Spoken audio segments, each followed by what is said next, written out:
I'm at BEH, at UNLV. Someone's shooting inside the office. Hey.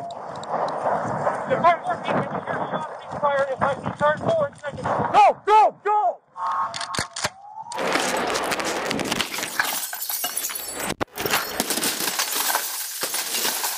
Metro, please!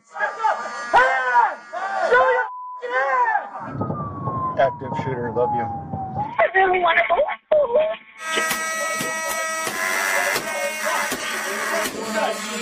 Only 10 days before Christmas break, the thunder of gunfire annihilates the holiday cheer at the University of Nevada, Las Vegas.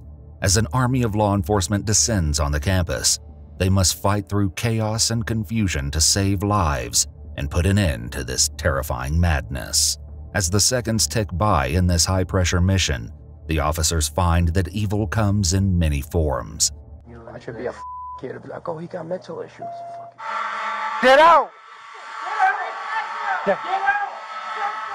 It's December 6, 2023, and students at UNLV are enjoying a typical day of university life, with perhaps nothing more urgent on their minds than the upcoming holiday break and the impending pressure of finals.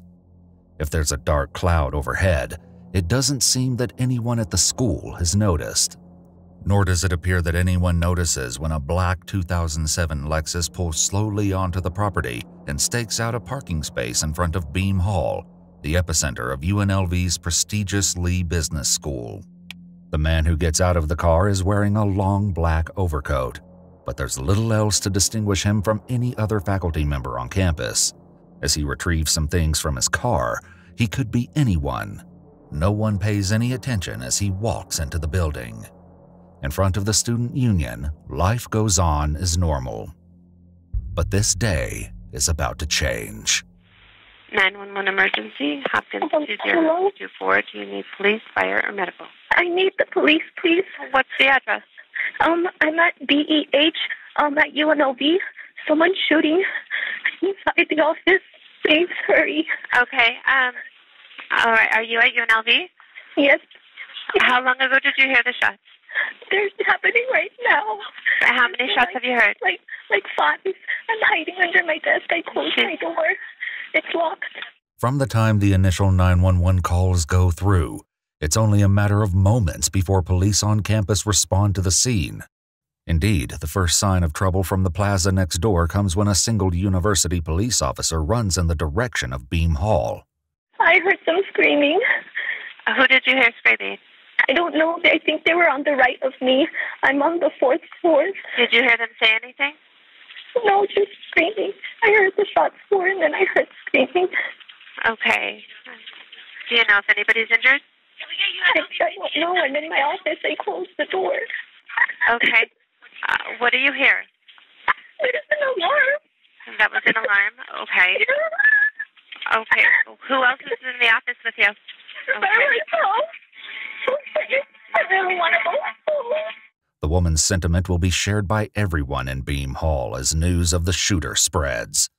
But even at a moment when many in the building would like to escape, others are bravely rushing to the scene. Beam Hall! Second floor! The university police officer is the first one in the building, arriving only 78 seconds after the first 911 call. Those reports are still pouring in, tasking dispatchers to gather vital details from traumatized and terrified callers. It was on the 4th floor at the Lee School of Business at the University of Nevada, Las Vegas. I heard shots fired, and I heard screaming afterwards. With calls reporting the shooter on multiple floors, the first police on the scene must be on high alert, knowing that the gunman could be literally anywhere. Move, move, move!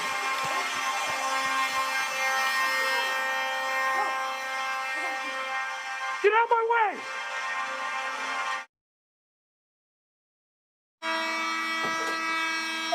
Close. I got open door. Open door.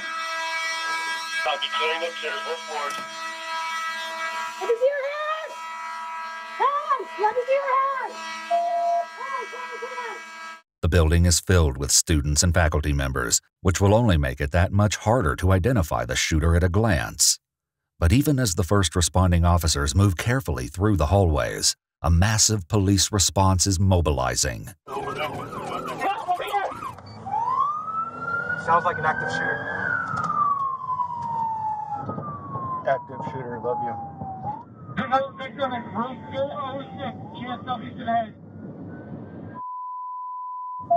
Officers from both the University Police Department and the Las Vegas Metropolitan Police Department are rushing to the campus, knowing that mere seconds could make the difference between life and death for so many innocent people.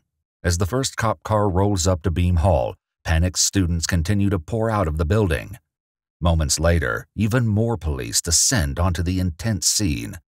If the shooter is still in the building, he will soon be massively outgunned. Nobody's transmitting.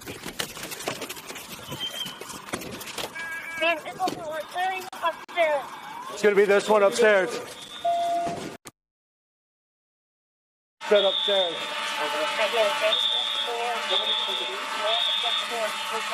As more officers enter the building, those arriving on scene warn that their emergency response could make things worse if they aren't careful.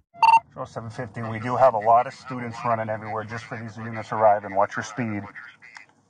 But it's clear that time is of the essence, not only in terms of stopping the violence, but also when it comes to rescuing victims. 2 police officers are approached by a man with a gunshot wound to the chest. Amazingly, he's on his feet, but the need for emergency medical care is unmistakable.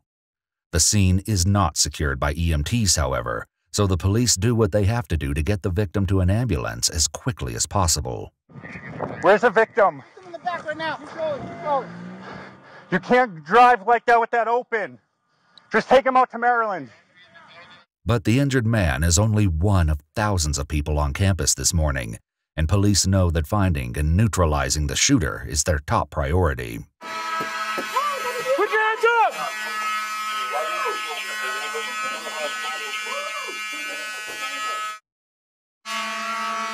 Please show me your hands! Clear. Show me your hands! You guys see the shooter? No? All right. Door. I'm with you, go. Police, anybody in here? Show yourself!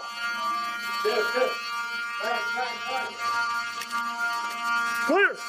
The fluid and immediate nature of the situation has arriving cops unsure about what to do or where to go, putting them at a disadvantage when it comes to stopping, or for that matter, even identifying the shooter. We're not standing by. Where is the shooter? I don't know yet. They're Okay. on the second floor. Where was the person shot? I don't know that yet either. I just got here. Let's go. 715, yeah, we're going to need some additional units here. It's Beam, Baker, Easy, Adam, Mary Hall. We need you with us.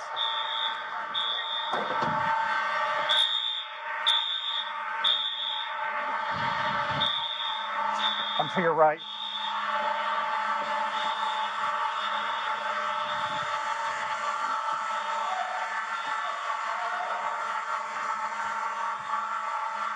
Get out! Get out! Third floor! How'd you get up there? There will be time later to process the events of this chaotic day and any mistakes that might be made in the heat of the moment. For now, police must do the best they can with the limited information they have, and frightened parents must do the same. 911 emergency, Newhouser, 1486. Yes, hi. I'm calling because I received a text from my daughter from UNLV. Okay. Are you aware of what's going on? Yeah, we are aware. Okay. Is there any information you can give me? I cannot give you any information at this time. We are just Okay. We do have units on scene, and they are working it. Okay. Okay. Where is she at? Let me ask her. Yep. Tell me where she's at. She's at UNLV. Okay. Let me see if she'll text me back. I'm sorry, I'm shaking. No, it's fine. It's fine. I understand. What do you got? I got shot. One victim. Officers inside Beam Hall are getting their first look at the devastation the shooter has caused, and it isn't long before news of the fatality spreads to the still arriving units. Another victim in room 406. She has nothing to the head. Oh, this is it. Let's go, 321 This is what I signed up for. Active shooter team, make our way to the suspect and take him out. Hey.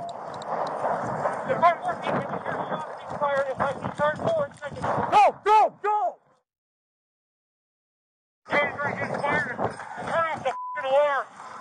Confusion is rampant both inside the building and out, and police must make their way to get students and staff to safety. I didn't see any shooter. You don't know how many shooters. That's crossfire, so just come all the way on. Just come all the way on. Hey, we can't leave them in here. Come on, let's go. Calmly, let's go. We're going to evacuate. There's a group of kids in there. We're going to evacuate.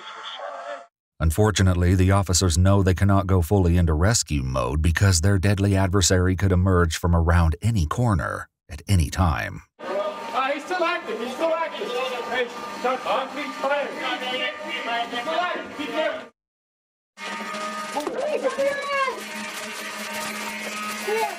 Metro Police! Hold on, we got a barricade here. Police!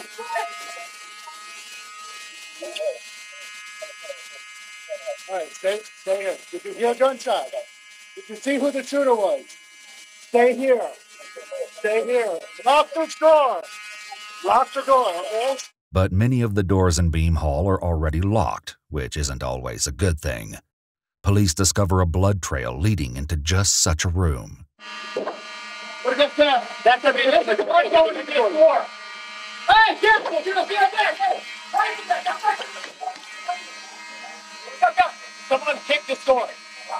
That way. I need a boot.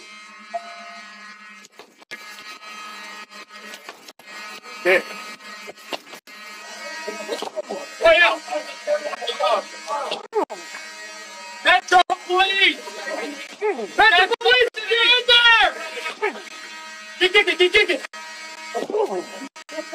Even with a veritable army of police officers using their might, the door proves too sturdy. One cop goes in search of some assistance, only to demonstrate how thick the tension is here in the opening minutes of this horrific event. Hey, going. Watch where you're going. Give me a minute. Come here. I need breaching tools. Stop. Hold on a second. What do you want me to do? I'm getting breaching tools. We need you with keys here, or give me your I don't keys. have keys. Who has keys? The 3-star over there, right over there. She's got keys. With so much about this appalling scene outside their control, one officer decides to at least do something about the maddening soundtrack.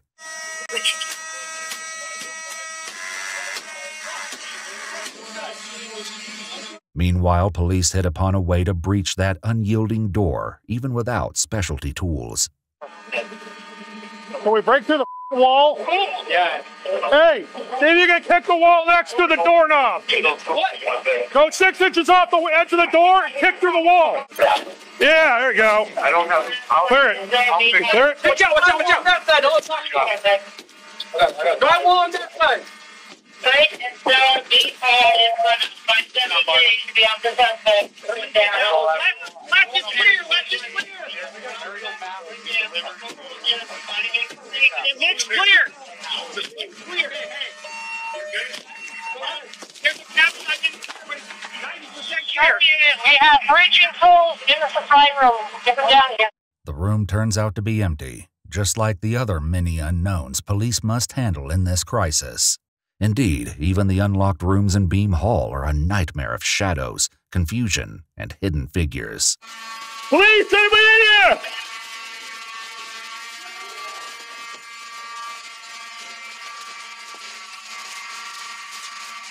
Police, anybody in here? Things are locked. Open door here. While the multiple responding agencies are doing their best to coordinate a unified response, the mere presence of this many cops with this much firepower means that even the slightest mistake could prove costly.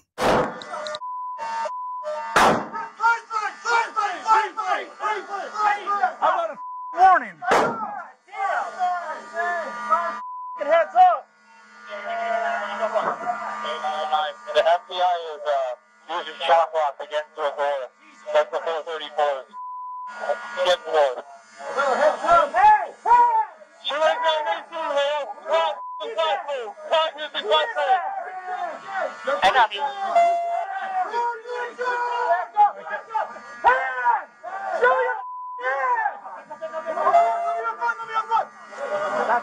It's a cop.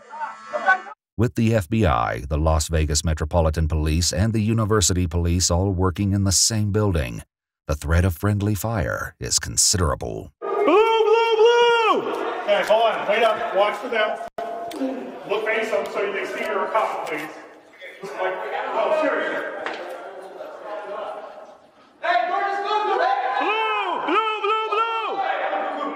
However, the difficulties of a multi-department response are only one aspect of the confusion in the air on this December day. Adam 4, 223, and 735. Fire reports a shot fired to Student Union. We're moving up to the second floor. Student Union now. Copy. Charlie 712, go to Student Union. Last report, second floor. Police respond to the building right next to Beam Hall, the Student Union, a new environment that will test their nerves as they investigate these shocking reports. I got right. Look at blue. Let me see your hands. Hands. Come on. Keep your hands in there, bud. We have a description? No. Did you see him? What did he look like? Go. Hey, you guys get out. Go that way. There's people in their hands. Movement. Let me see your hands. Let me see your hands. There's movement. Hands.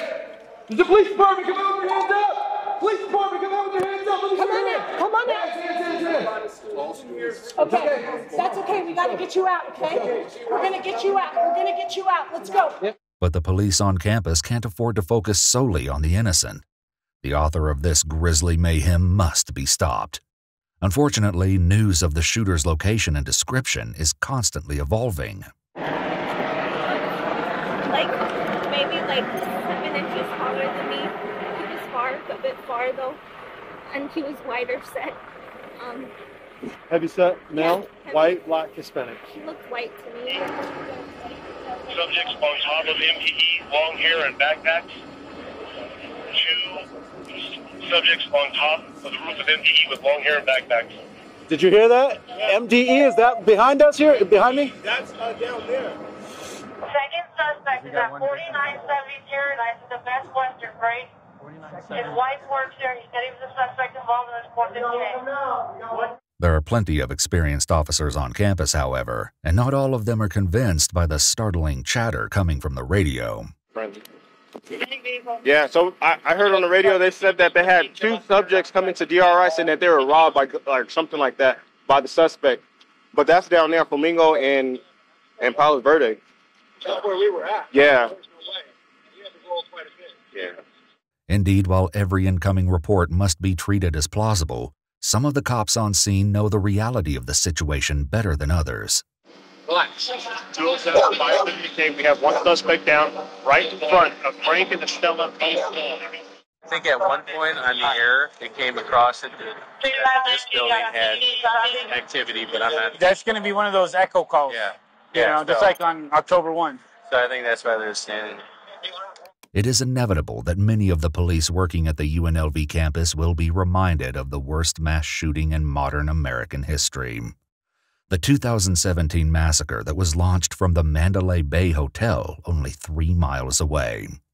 On the other hand, some officers are experiencing something entirely new.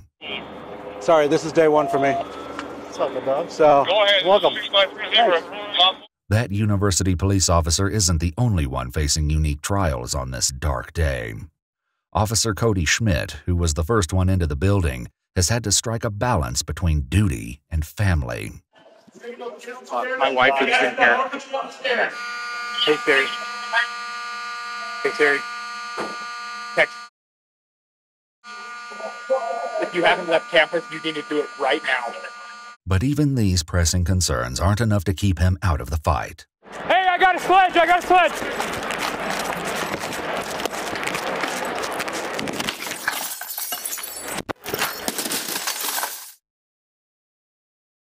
I was the first one in there when the shots were going out. Good? Okay. I just need to find out what my wife was. I was eating lunch with her. I'm cut. Officer Schmidt isn't the only one to get injured that day. Hey, I'm getting. Yeah, don't shoot me. You're good.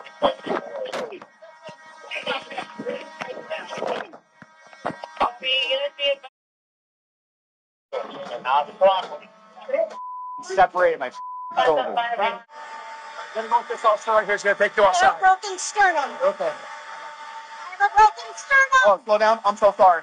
As the officers reconvene, they know there have been victims, and some are beyond help. How many was it? Did we see 4? 4 people down, yeah. But two of them were definitely fatal. They're just no way. As some of the officers finally manage to turn off the alarm, there's still much work to be done.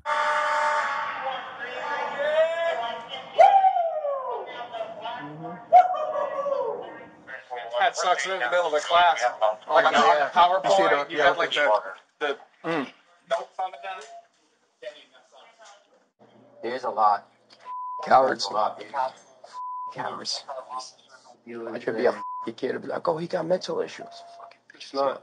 So it looks like it's a professor. But it wasn't a student on the other end of the barrel this time. Anthony Polito's our suspect. 5 pounds in overcoat.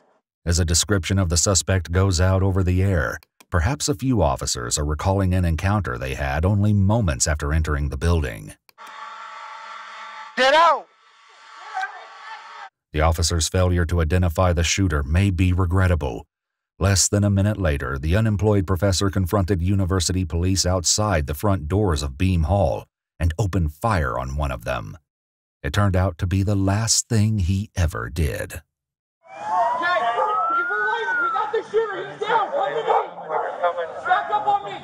Yep, we're here. The killing of the suspect was mercifully clean, but with bullets whizzing through the air, it's a small miracle that it went as well as it did. We'll check. This guy just randomly picked. We'll figure it out later. The shooter left more than carnage in his wake. He also left clues to his intentions. Police find 2 cards at the scene, each of them filled front and back with photos, names, staff titles, and room numbers. The names of 10 UNLV faculty members are found written on the cards, although none of them were among Polito's actual victims. Police also learned that Polito's campaign of terror did not begin at the university that morning. Prior to entering Beam Hall with a handgun, Polito mailed 22 letters filled with hateful sentiments to academics he perceived to have wronged him in some way throughout his career. In one, Polito wrote to one of his former co-workers at East Carolina University, "You just a lazy, no talent, no brain, think you entitled scold." The professor, a Mensa member who referred to himself as Dr. 160 IQ in the letters, also included a mysterious white powder in the envelopes, a substance that police later determined was harmless. Do we know if the guy was... he was the guy in the front with his brains popping out. Yeah. The destruction caused by law enforcement may be extensive, but it's trivial compared to the damage done by the killer. Anthony Polito's attack claimed the lives of 3 people: Che-John Jerry Chang, 64, Nyoko Takamaru, 69, and Patricia Navarro Velez, 39. All 3 victims were UNLV professors. Polito left 1 gunshot victim alive but severely injured, a 38-year-old visiting professor whose life was likely saved by the quick thinking of police officers Jacob Noriega and Ty Vesperis. Both men were awarded by the Las Vegas Metropolitan Police Department Foundation for their extraordinary composure and bravery. Law enforcement analysts would later assess Polito as suffering from delusions of grandeur alongside an inferiority complex.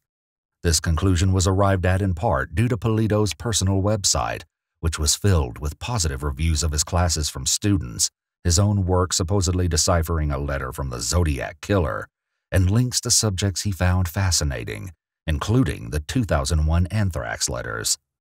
Polito was solely responsible for the rampage that day. Many of the confusing calls reporting multiple suspects proved to be untrue or unrelated, Authorities said that Polito was financially struggling in the days leading up to the shooting. They found a document similar to a last will and testament at his house in Henderson. They also found an eviction notice taped to his front door. Polito had recently lost his adjunct professorship at Roseman University of Health Sciences in nearby Henderson, Nevada. Authorities confirmed that he applied to many institutions of higher education throughout the state and was met with only rejections, including 4 from UNLV. As tragic as Polito's actions were on December 6th, he may have had even more terrifying ambitions. The intense law enforcement response may have saved more lives than we will ever know.